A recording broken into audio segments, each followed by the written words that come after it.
What's going on, everybody? We got Trikefest 2023 Bounty Hole Mud Bog on lifted three-wheelers. Yep, don't get to see this stuff every day. This is a hell of an event. Everybody from across the country comes up with their three-wheelers and they get together for a weekend of fun in the sun, playing in the mud, playing in the dirt. These are all bounty hole runs.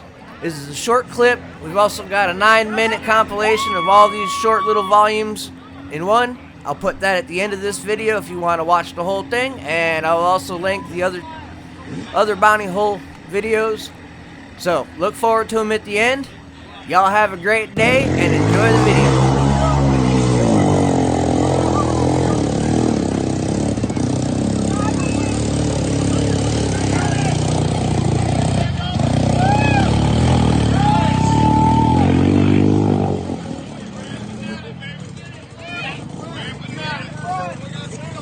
Finale.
Aaron said get out of his way. He's got a mud hole in it.